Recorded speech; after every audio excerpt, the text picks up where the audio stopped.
سفیان sorry نے خبر دی، کہا ہم سے جامع بن ابی راشد نے بیان کیا، کہا ہم سے ابو یعلا نے بیان کیا، ان سے محمد بن حنفیہ نے بیان کیا کہ میں نے اپنے والد علی رضی اللہ عنہ سے پوچھا کہ رسول اللہ صلی اللہ علیہ وسلم کے بعد سب سے افضل صحابی کون ہیں؟ انہوں نے بتلایا کہ ابو بکر رضی اللہ عنہ۔ میں نے پوچھا پھر کون ہیں؟ انہوں نے بتلایا اس کے بعد عمر رضی اللہ عنہ ہیں۔ مجھے اس کا اندیشہ ہوا کہ اب پھر میں نے پوچھا کہ اس کے بعد تو کہہ دیں گے کہ عثمان رضی اللہ عنہ، اس لیے میں نے خود کہا اس کے بعد آپ ہیں۔ یہ سن کر بولے میں تو صرف عام مسلمانوں کی جماعت کا ایک شخص ہوں۔ صحیح بخاری حدیث نمبر 3671۔ قتیبہ بن سعید نے بیان کیا، ان سے مالک نے، ان سے عبد الرحمن بن قاسم نے بیان کیا، ان سے ان کے والد نے بیان کیا، اور ان سے حضرت عائشہ رضی اللہ عنہا نے بیان کیا کہ ایک سفر میں ہم رسول اللہ صلی اللہ علیہ وسلم کے ساتھ چلے۔ جب ہم مقام بیدا یا مقام ذات الجیش پر پہنچے تو میرا ایک ہار ٹوٹ کر گر گیا، اس لیے حضور اکرم صلی اللہ علیہ وسلم اس کی تلاش کے لیے وہاں ٹھہر گئے، اور صحابہ رضی اللہ عنہم بھی آپ کے ساتھ ٹھہرے، لیکن نہ اس جگہ پانی تھا اور نہ ان کے ساتھ پانی تھا۔ لوگ حضرت ابو بکر رضی اللہ عنہ کے پاس آ کر کہنے لگے، کیا آپ ملاحظہ نہیں فرماتے عائشہ رضی اللہ عنہا نے کیا کیا؟ حضور اکرم صلی اللہ علیہ وسلم کو یہیں روک لیا ہے، اتنے صحابہ رضی اللہ عنہم آپ کے ساتھ ہیں، نہ تو یہاں پانی اور نہ لوگ اپنے ساتھ لیے پانی ہوئے ہیں۔ اس کے بعد حضرت ابو بکر رضی اللہ عنہ اندر آئے۔ رسول اللہ صلی اللہ علیہ وسلم اس وقت اپنا سر مبارک میری ران پر رکھے ہوئے سو رہے تھے۔ وہ کہنے لگے تمہاری وجہ سے حضرت صلی اللہ علیہ وسلم کو اور سب لوگوں کو رکنا پڑا، اب نہ یہاں کہیں پانی ہے اور نہ لوگوں کے ساتھ پانی ہے۔ حضرت عائشہ رضی اللہ عنہا نے بیان کیا کہ حضرت ابو بکر رضی اللہ عنہ نے مجھ پر غصہ کیا، اور جو کچھ اللہ کو منظور تھا انہوں نے کہا، اور اپنے ہاتھ سے میری کوکھ میں کچوکے لگانے لگے۔ میں ضرور تڑپ اٹھتی مگر حضرت صلی اللہ علیہ وسلم کا سر مبارک میری ران پر تھا۔ حضرت صلی اللہ علیہ وسلم سوتے رہے، جب صبح ہوئی تو پانی نہیں تھا، اور اسی موقع پر اللہ تعالیٰ نے تیمم کا حکم نازل فرمایا اور سب نے تیمم کیا۔ اس پر اسید بن حضیر رضی اللہ عنہ نے کہا، کیا اے آل ابو بکر یہ تمہاری کوئی پہلی برکت نہیں ہے؟ حضرت عائشہ رضی اللہ عنہا نے بیان کیا کہ پھر ہم نے جب اس اونٹ کو اٹھایا جس پر میں سوار تھی تو ہار اسی کے نیچے سے ہمیں ملا۔ صحیح بخاری حدیث نمبر 3672۔ عامش نے بیان کیا، کہا میں نے ذکوان سے سنا، اور ان سے ابو سعید خدری رضی اللہ عنہ نے بیان کیا کہ نبی کریم صلی اللہ علیہ وسلم نے فرمایا، میرے اصحاب کو برا بھلا مت کہو، اگر کوئی شخص احد پہاڑ کے برابر بھی سونا اللہ کی راہ میں خرچ کر ڈالے تو ان کے ایک مدغلہ کے برابر بھی نہیں ہو سکتا، اور نہ ان کے آدھے مد کے برابر۔ شعبہ کے ساتھ اس حدیث کو جریر، عبداللہ بن داؤد، ابو معاویہ اور محاذر نے بھی عامش سے روایت کیا ہے۔ صحیح بخاری حدیث نمبر 3673۔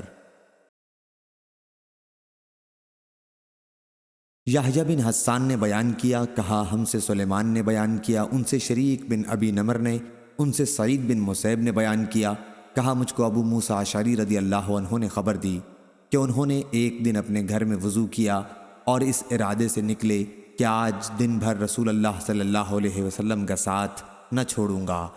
انہوں نے بیان کیا کہ پھر وہ مسجد نبوی میں حاضر ہوئے اور حضرت صلی اللہ علیہ وسلم کے متعلق پوچھا تو وہاں موجود لوگوں نے بتایا کہ حضور تو تشریف لے جا چکے ہیں اور آپ اس طرف تشریف لے گئے ہیں۔ چنانچہ میں آپ کے متعلق پوچھتا ہوا آپ کے پیچھے پیچھے نکلا، اور آخر میں نے دیکھا کہ آپ قباء کے قریب بارہ ریس میں داخل ہو رہے ہیں۔ میں دروازے پر بیٹھ گیا اور اس کا دروازہ کھجور کی شاخوں سے بنا ہوا تھا۔ جب آپ قضاء حاجت کر چکے اور وضو بھی کر لیا تو میں آپ کے پاس گیا۔ میں نے دیکھا کہ آپ بارہ ریس اس باغ کے کنویں کی منڈیر پر بیٹھے ہوئے ہیں، اپنی پنڈلیاں آپ نے کھول رکھی ہیں اور کنویں میں پاؤں لٹکائے ہوئے ہیں۔ میں نے آپ کو سلام کیا اور پھر واپس آ کر باغ کے دروازے پر بیٹھ گیا۔ میں نے سوچا کہ آج رسول اللہ صلی اللہ علیہ وسلم کا دربان رہوں گا۔ پھر حضرت ابو بکر رضی اللہ عنہ آئے اور دروازہ کھولنا چاہا تو میں نے پوچھا کہ کون صاحب ہیں؟ انہوں نے کہا کہ ابو بکر۔ میں نے کہا تھوڑی دیر ٹھہر جائیے۔ پھر میں حضرت صلی اللہ علیہ وسلم کی خدمت میں حاضر ہوا اور عرض کیا کہ ابو بکر دروازے پر موجود ہیں اور اندر آنے کی اجازت آپ سے چاہتے ہیں۔ حضرت صلی اللہ علیہ وسلم نے فرمایا کہ انہیں اجازت دے دو اور جنت کی بشارت بھی۔ میں دروازے پر آیا اور حضرت ابو بکر رضی اللہ عنہ سے کہا کہ اندر تشریف لے جائیے، اور رسول کریم صلی اللہ علیہ وسلم نے آپ کو جنت کی بشارت دی ہے۔ حضرت ابو بکر اندر داخل ہوئے اور اسی کنویں کی منڈیر پر حضرت صلی اللہ علیہ وسلم کی داہنی طرف بیٹھ گئے اور اپنے دونوں پاؤں کنویں میں لٹکا لیے، جس طرح حضرت صلی اللہ علیہ وسلم نے لٹکائے ہوئے تھے، اور اپنی پنڈلیوں کو بھی کھول لیا تھا۔ پھر میں واپس آ کر اپنی جگہ پر بیٹھ گیا۔ میں آتے وقت اپنے بھائی کو وضو کرتا ہوا چھوڑ آیا تھا، وہ میرے ساتھ آنے والے تھے۔ میں نے اپنے دل میں کہا کاش اللہ تعالیٰ فلاں کو خبر دے دیتا، ان کی مراد اپنے بھائی سے تھی، اور انہیں یہاں پہنچا دیتا۔ اتنے میں کسی صاحب نے دروازے پر دستک دی۔ میں نے پوچھا کون صاحب ہیں؟ کہا کہ عمر بن خطاب رضی اللہ عنہ۔ میں نے کہا کہ تھوڑی دیر کے لیے ٹھہر جائیے۔ چنانچہ میں آپ کی خدمت میں حاضر ہوا اور سلام کے بعد عرض کیا کہ عمر بن خطاب رضی اللہ عنہ دروازے پر کھڑے اندر آنے کی اجازت چاہتے ہیں۔ آپ نے فرمایا کہ انہیں اجازت دے دو اور جنت کی بشارت بھی پہنچا دو۔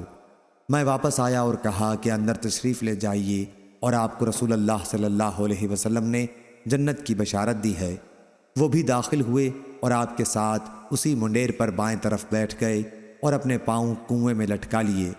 میں پھر دروازے پر آ کر بیٹھ گیا اور سوچتا رہا کہ کاش اللہ تعالیٰ فلاں آپ کے بھائی کے ساتھ خیر چاہتا اور انہیں یہاں پہنچا دیتا۔ اتنے میں ایک اور صاحب آئے اور دروازے پر دستک دی۔ میں نے پوچھا کون صاحب ہیں؟ بولے کہ عثمان بن عفان۔ میں نے کہا تھوڑی دیر کے لیے رک جائیے، میں آپ کے پاس آیا اور آپ صلی اللہ علیہ وسلم کو ان کی اطلاع دی۔ آپ نے فرمایا کہ انہیں اجازت دے دو اور ایک مصیبت پر جو انہیں پہنچے گی جنت کی بشارت پہنچا دو۔ میں دروازے پر آیا اور ان سے کہا کہ اندر تشریف لے جائیے، حضور اکرم صلی اللہ علیہ وسلم نے آپ کو جنت کی بشارت دی ہے ایک مصیبت پر جو آپ کو پہنچے گی۔ وہ جب داخل ہوئے تو دیکھا چبوترے پر جگہ نہیں، اس لیے وہ دوسری طرف حضرت صلی اللہ علیہ وسلم کے سامنے بیٹھ گئے۔ شریک نے بیان کیا کہ سعید بن مسیب نے کہا میں نے اس سے ان کی قبروں کی تعویل لی ہے کہ اسی طرح بنے گی۔ صحیح بخاری حدیث نمبر 3674۔ محمد بن بشار نے بیان کیا، کہا کہ مجھ سے یحییٰ بن سعید قطان نے بیان کیا، ان سے سعید نے، ان سے قتادہ نے، اور ان سے حضرت انس بن مالک رضی اللہ عنہ نے بیان کیا کہ جب نبی کریم صلی اللہ علیہ وسلم ابو بکر، عمر اور عثمان رضی اللہ عنہ کو ساتھ لے کر احد پہاڑ پر چڑھے تو احد کانپ اٹھا۔ حضرت صلی اللہ علیہ وسلم نے فرمایا احد قرار پکڑ کہ تجھ پر ایک نبی، ایک صدیق اور 2 شہید ہیں۔ صحیح بخاری حدیث نمبر 3675۔